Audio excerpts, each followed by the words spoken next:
Bonjour chers auditeurs, comment allez-vous? Je reviens aujourd'hui avec une nouvelle chronique bien sûr littéraire, un petit roman que j'ai découvert grâce à son auteur qui me l'avait proposé en service presse et que je remercie infiniment. Alors c'est vrai que c'est une lecture pour moi qui a quelque chose d'inhabituel, comme la semaine dernière. Et je sais pas, j'ai trouvé que ce roman cachait un sujet trop actuel, dont d'ailleurs je ne dirai rien, puisque c'est vraiment un petit roman, donc je vous laisse quand même découvrir un maximum de choses. Et ce roman s'intitule Des nouvelles de G. Werdo, qui est le premier roman de Gabriel Eliane, qui nous plonge dans un univers à la fois sombre et poétique. Alors vous allez me dire comment on peut faire les deux. Moi, ça m'a vraiment étonnée. Et donc publié par Librinova, ce roman ne fait que 146 pages. Alors même si c'est pas écrit gros, c'est vrai que c'est pas, enfin, je m'attendais vraiment pas à ça. C'est pourtant le fruit de 2 décennies de réflexion et d'écriture. C'est un parcours qui trouve enfin sa voie. Donc à travers une narration qui oscille entre récit et nouvelle, l'auteur nous invite à explorer des thèmes universels tels que l'amour, la douleur, la quête de soi. Alors je vais vous donner ma critique, ma chronique avec plaisir, parce que vraiment je suis contente de partager quelque chose d'un peu original après avoir dévoré cette œuvre en quelques heures. Il y a un thème de quête identitaire. Alors vous allez avoir, c'est quelque chose que je vais vous donner qui est très très personnel, vraiment. Je suis peut-être complètement à côté de la plaque dans ce que j'ai lu, dans ce que je vous raconte, parce que c'est un petit roman qui m'a surpris. Et moi, j'ai vu les deux visages de Gabriel, donc avec une quête identitaire. Et au cœur du récit, Gabriel, donc notre protagoniste, il est en quête de sens, une sorte d'identité perdue. Moi, je l'ai d'abord perçu comme un personnage lambda, mais au fil des pages, son portrait s'affine. Je découvre qu'il est à la fois écrivain en herbe et le frère cherchant à sortir de l'ombre du passé. C'est quand il rentre en contact avec Werdo, qui est un prisonnier qui est hanté par ses souvenirs, Gabriel révèle une face de lui-même qui est profondément marquée par le deuil et l'absence. Il y a une citation d'ouverture sur la 4e de couve où il se décrit comme un frêle esquif. Ça souligne la vulnérabilité du personnage et son sentiment d'errance. C'est clair que l'auteur utilise ce personnage comme un miroir, non seulement de peut-être ses propres luttes, mais aussi de celles de chacun d'entre nous. Je vous l'ai dit, il y a beaucoup de scènes d'amour, de scènes de... Parce que nous sommes vraiment dans une problématique de tout temps. Et moi, ça m'a vraiment touchée, cette dualité de l'existence. Elle est omniprésente dans ce roman, et Gabriel oscille entre sa vie d'écrivain, et d'écrivain en devenir, parce qu'en fait il cherche un sujet, et puis voilà, et celle d'un homme en proie à ses souvenirs. Et la relation qu'il établit avec Werdo, que vous découvrirez au fil des échanges épistolaires, devient un peu catalyseur de ses réflexions, de ses émotions refoulées. Et au gré des chapitres, il se pose des questions sur l'enfance, sur la perte. Cette dynamique crée vraiment une tension narrative assez captivante, nous plongeant au cœur de ses dilemmes intérieurs. Et très honnêtement, je suis très mal rentrée dans ce livre parce que pourquoi convaincu qu'il allait pas me plaire. C'est rare. Je crois que c'est la première fois que ça m'arrive. Et en fin de compte, il a réussi à me happer.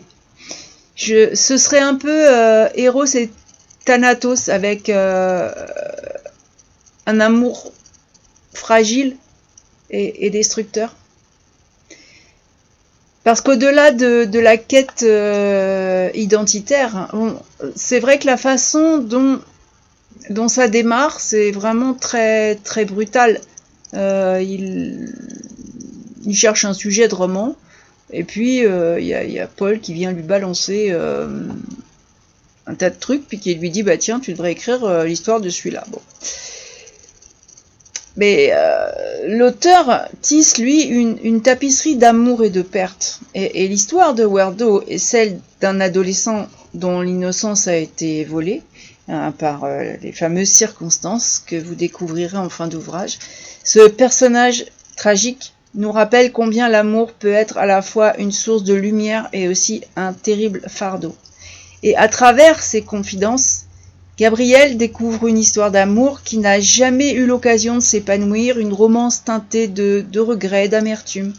Et le lien entre Gabriel et ce prisonnier prend un tour vraiment surprenant alors qu'il réalise que la douleur de son interlocuteur est en quelque sorte le reflet de ses propres traumatismes. C'est une sorte d'amour dans l'obscurité. Alors il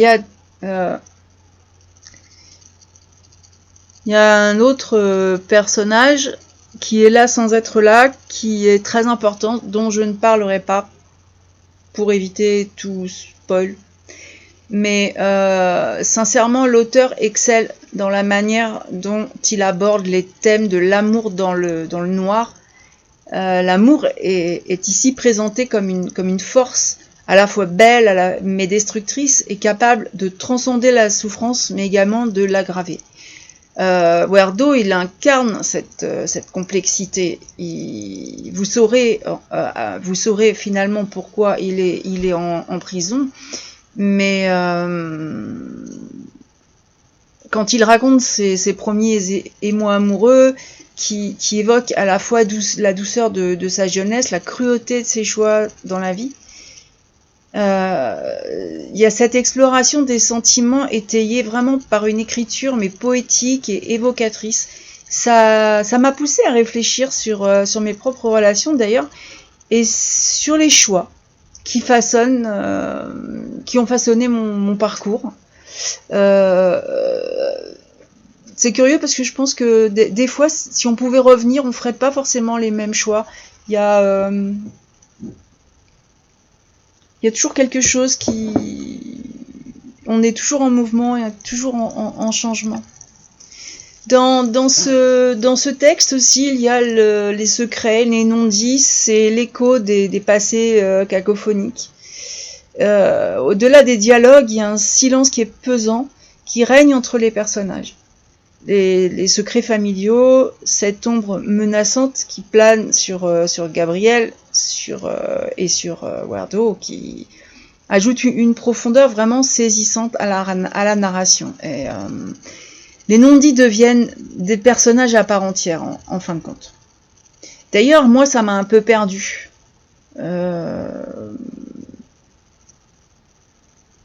Mais c'est très certainement voulu. Ces non-dits, ils entravent le chemin de la rédemption et de la compréhension. Et l'auteur nous fait comprendre que certaines vérités, bien que douloureuses, doivent un jour ou l'autre être affrontées pour permettre la guérison. Alors en lisant ce livre, des romans de G. Werdo, j'ai compris aussi que les secrets, ils ne s'éclipsent jamais complètement, ils hantent les protagonistes, ils se manifestent dans leurs pensées, dans leurs interactions. Et à mesure que Gabriel lit les lettres de Werdo, après, il n'y a pas que les écrits de ces personnages, c'est pour ça que je ne parle pas de l'autre. il se rapproche de la vérité sur sa propre vie. Et ce cheminement est vraiment révélé avec finesse. Et ça m'a amené à anticiper chaque révélation avec une sorte, je sais pas, d'anxiété mêlée à un peu d'excitation. Parce que il y a un appel à l'exploration de soi, mais c'est aussi un appel à regarder ce qui nous entoure de plus près. Et il y a une invitation à partager. Ce petit roman, il est bien plus pour moi qu'un simple récit. C'est une invitation à m'interroger sur moi-même, sur mes propres expériences de vie, et à travers les larmes et les rires, l'auteur a réussi à capturer l'essence même de la condition humaine, de beaucoup de choses dont on ne parle pas et qui malheureusement existent et sont cachées. Et en présentant des personnages aux histoires complexes et émouvantes, l'auteur nous exhorte à les comprendre, à nous plonger dans l'inconnu et aussi à braver cette obscurité. Pour moi, alors, comme je l'ai dit au départ, je n'ai pas aimé du tout le début.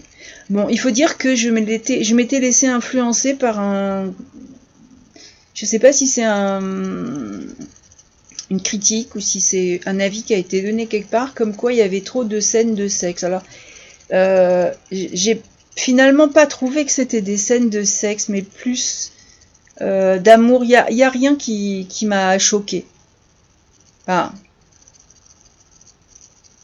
si, bon, dans la thématique en elle-même, parce que ces scènes, on est obligé, enfin, quand on parle de quelque chose, on est bien obligé d'apporter quelques précisions, mais ce roman qui est classé dans les romans noirs, il transcende le genre par sa profondeur, par son humanité. Et avec un style poétique et une introspection poignante, l'auteur m'a offert une œuvre qui restera avec moi très très longtemps. Quand j'ai tourné la dernière page, j'étais toujours dedans. Et franchement, si vous n'avez pas encore fait connaissance avec ces personnages, eh ben, j'espère que ce podcast sera un appel à la découverte. Plongez-vous dans cette lecture captivante et j'espère franchement que ça engendrera des échanges riches et bouleversants. Vous savez, j'ai parlé des secrets et j'ai ensuite repris quelques pages que j'avais notées pour vous parler vraiment de l'impact des secrets dans ce petit roman. Finalement, c'est le secret qui joue un rôle central et il agit comme des forces motrices qui façonnent les personnages, qui influencent leurs actions, qui définissent leurs relations.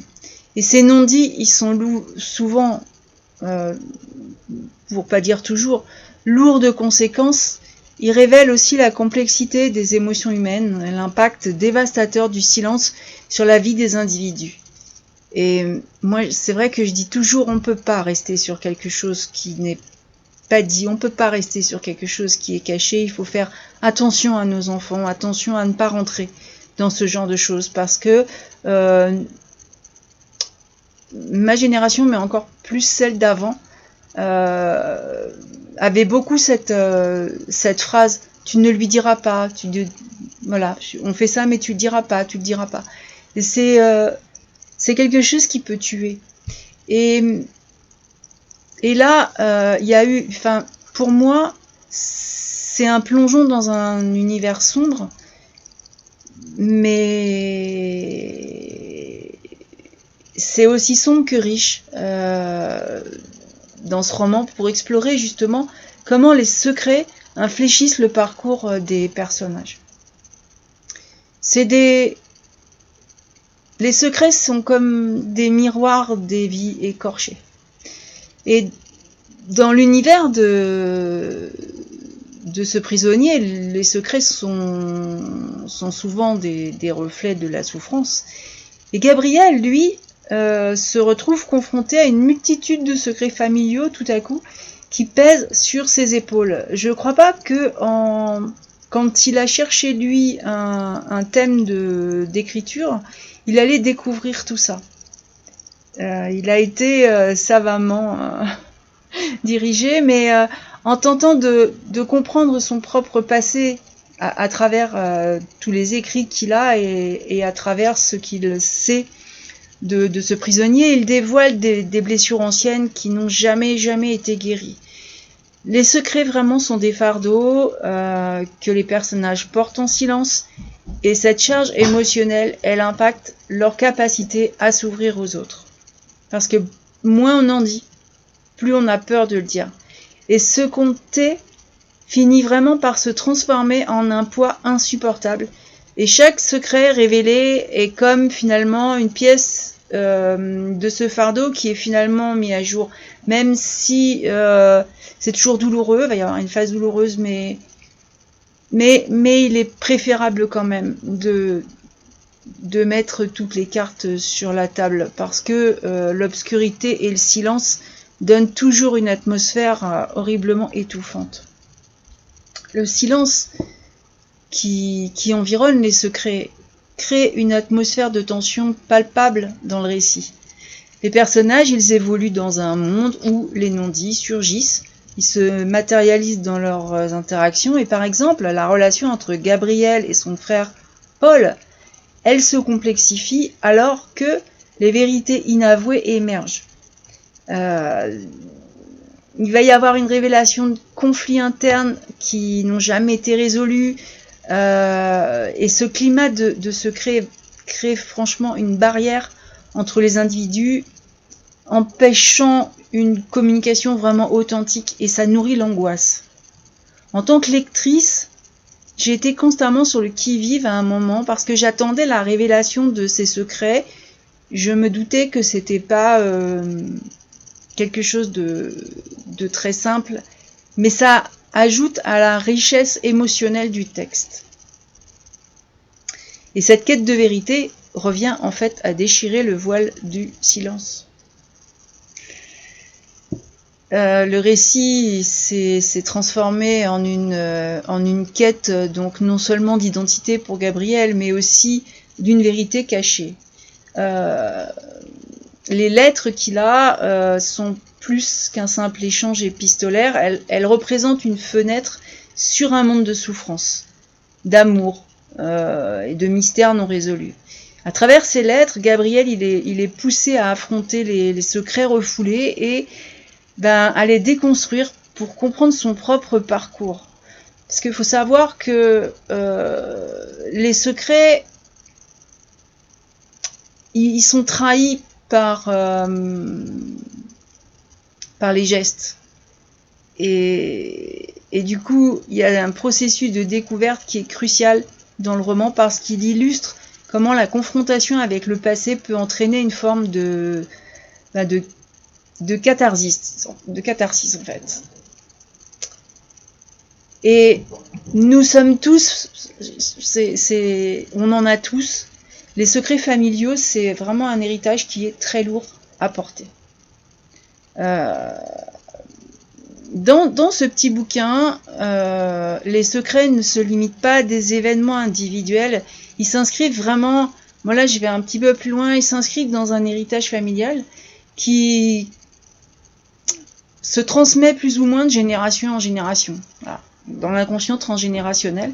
Et les traumatismes non résolus de Werdo, donc par exemple, ont des répercussions sur sa perception de l'amour et de l'innocence, forcément. Et en lisant son récit, Gabriel commence à comprendre que les choix de ses parents ont façonné aussi son propre destin à lui. Et ce passage entre les générations met vraiment en lumière le fait que les secrets peuvent influencer non seulement ceux qui les détiennent, mais également ceux qui viennent après. C'est un héritage, et l'héritage des secrets se transforme en une espèce de chaîne invisible qui entrave la liberté individuelle et qui limite énormément l'avenir. Les thérapies, souvent une demande de thérapie, c'est un trouble plutôt comportemental, mais quand vraiment on va au bout des choses, on se rend compte que le comportement, il a une origine. Et il y a toujours une certaine douleur à le découvrir avant d'être libéré. Parce que franchement, le secret, c'est un poids. Les choses cachées, il vaut mieux quelque chose qui fait mal, mais dont on pourra faire le deuil, que quelque chose qu'on ne saura jamais. Donc il y a l'émancipation par la révélation et la rupture du silence. Donc il y a en fin de roman, la révélation des secrets, pour moi, elle est synonyme d'émancipation, même si vous verrez, c'est pas si simple, mais à mesure que Gabriel et Werdo partagent leurs secrets, chacun y trouve une forme de liberté.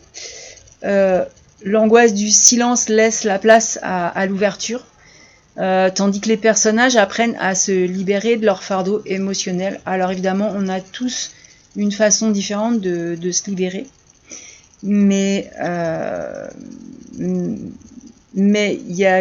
c'est une libération, et ce processus est libérateur. Il souligne la puissance de la vérité, l'amour, la compréhension, puis la rédemption deviennent alors des thèmes qui sont vraiment superbes et qui illuminent les ombres du passé. Alors, je pourrais parler vraiment très longtemps sur l'incontournable poids des secrets et notamment des secrets de famille, parce que c'est un sujet que j'ai étudié et réétudié. Mais dans ce petit roman des nouvelles de G. Werdo, l'auteur explore l'impact profond des secrets sur la psyché humaine et les relations interpersonnelles. Les non-dits, au lieu d'être de simples éléments d'intrigue, sont finalement chargés d'émotions, de douleur et de révélations qui façonnent le récit. Et l'auteur réussit à démontrer que, bien que le silence puisse sembler protecteur, il peut également être franchement destructeur. En fin de compte, la quête de vérité et d'authenticité est vraiment essentielle pour amorcer le processus de guérison. Et dans cet univers qui est vraiment riche et complexe, l'auteur prouve que les secrets, aussi obscurs soient-ils, peuvent devenir les leviers d'une transformation profonde quand ils sont révélés. Les dernières lignes du roman et les révélations, très probablement, quand vous allez lire ce roman, ils vont casser tout ce que je viens de vous dire, tout ce que j'ai écrit aussi dans mon rédactionnel. Parce que c'est aussi une question de réception, de sensibilité. Et chacun va y trouver non pas ce qu'il cherche, mais une grande part d'inimaginable. J'espère que l'auteur ne m'en voudra pas d'avoir poussé un petit peu plus loin sa thématique. Parfois je le fais, parfois je le fais pas. Là c'est un sujet qui m'a touchée, donc je me suis permis de le faire.